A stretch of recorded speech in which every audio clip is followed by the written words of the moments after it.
Hi, I'm Eve Menezes Cunningham, and welcome to the Feel Better Everyday podcast, helping you connect with and take better care of yourself and create a life you don't need to retreat from. Welcome to episode 7 of the Feel Better Everyday podcast. Today's guest is best-selling author Nick Williams, and he's talking about how he makes time to access his most inspired thinking, and how he's had a morning pages practice for 20 years without missing a day.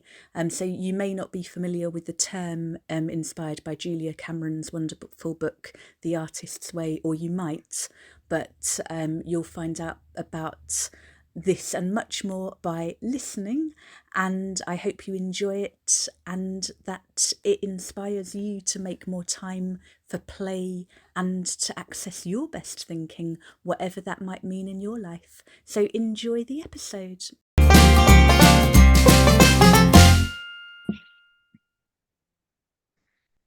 So welcome, Nick Williams. Thank you so much for joining me.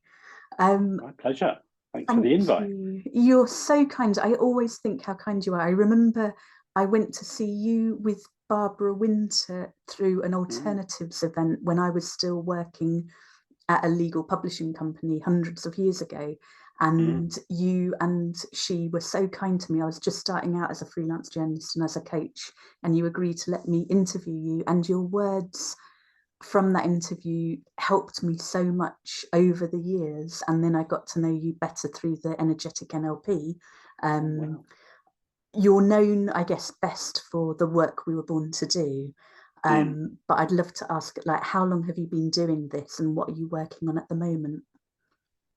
Well, I left my corporate career in 1989, so I've been self-employed doing what I do for 33 years now. Brilliant. But I've been immersed in the world of kind of personal spiritual growth for probably 4 decades now, because I was an audience member at Alternatives that many people will know before that. And what I'm working on now, really, my work is about how ideas become real, if you like. You know, I love the idea that there's a realm of consciousness where all ideas exist. Yeah. And in a way, they're looking for willing human collaborators to make them exist. So I'm fascinated. I've always been fascinated, like I think we all are, by that process. But specifically, I'm working with people who are kind of business leaders who are recognizing that, in a way, they're sponsoring an idea into existence rather than they being the source of the idea alone. Yeah. So I'm finding that fascinating, and I'm working with a handful of people, and I love it. Absolutely love it. Brilliant. So in terms of bringing ideas into existence, maybe we'll be able to inspire us to make these ideal morning routines more of a reality. But I'd love you to tell me a little bit about what would be your ideal if you had all the time and energy in the world to do in the morning for your self-care and for your uppercase self-care. Yeah, well, I do many of the things that that are ideal at the moment. Funnily enough, I was out of London for overnight last week. I was down with a friend by the sea, and I thought, I like being by the sea more. And I've got a cat, but taking her dog for a walk. So, you know, walks by the sea and walks in beauty, I'd like more, rather than where I live in Finchley at the moment. But yeah, to wait, to meditate, to journal, take quiet time, reflect and ponder, be in beauty, do nice things for myself, eat well, be kind to myself. Brilliant. So putting nice things into my mind and body and soul, really. And what would be your essential if you're really pushed for time? What would you not kind of start the day without? Well, the thing I've never stopped, and since I started, is morning pages, is writing 3 pages of longhand. I don't know how long ago I started. Yeah, precisely. I think I started about 20 years ago, and I literally have not missed a day in 20 years. I could go out the house without showering. I could go out the house without eating. I couldn't go out for my day without writing my 3 pages. Yeah. It's so interesting how often that has come up. You're the 10th person I'm interviewing for this, and that's wonderful to hear. Would you mind saying what you do later in the day, both for your self-care and your connection with the Yeah. divine and Well, I winding do down have for a bed. Thank you. Yeah, well, I do have a kind of morning routine, which I'll just add to, which is I do my morning pages, then I usually go out for a little run around the block, and then I go for a walk in my local park. And then after I've had something to eat, I go and write for at least an Yeah. hour and a half, 2 hours every morning in my local cafe with some kind of drink. To me, that's a form of self-care because Yeah. it's not just writing. I realize as I get older, it's about reflecting. It's about self-reflection and largely being kind to myself and just giving myself time to think and to be.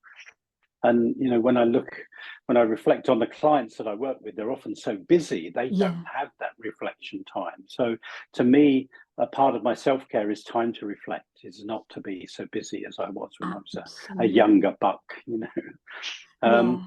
So that, and then I go for another walk to come back home, and then I'll get into work, you know, my coaching work, and I'll have meetings. But other things I do, I do a lot of, I don't know what you would call it. You know, you talked about energetic NLP. I call it energy healing work. Yeah.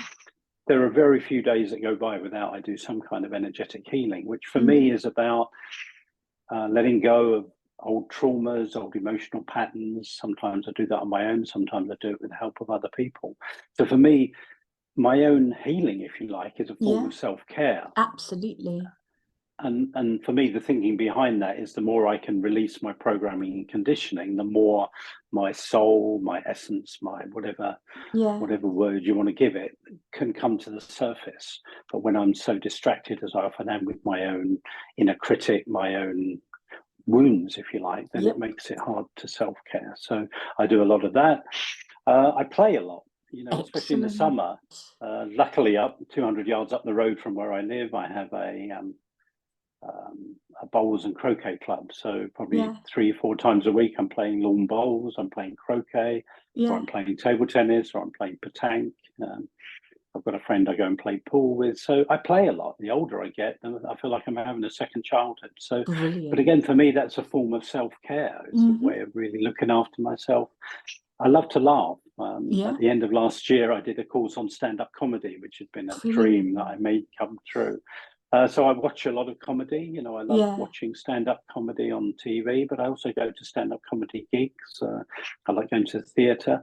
And again, it's part of the Julia Cameron kind of 3 routines, which is, you know, morning pages, going for walks, but going for artist dates. Yeah, just take myself out to do something fun and inspiring. I love it. And I have massages and stuff, and things that just soothe my nervous system. And I'm to thinking, feel calm.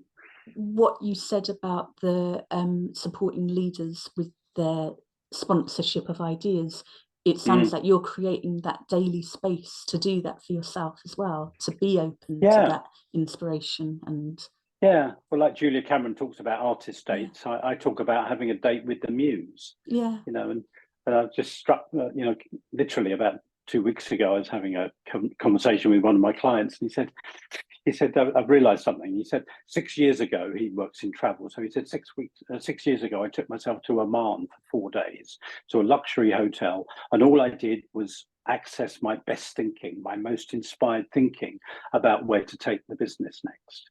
And he said, but that was 6 years ago, and I haven't done anything like it since.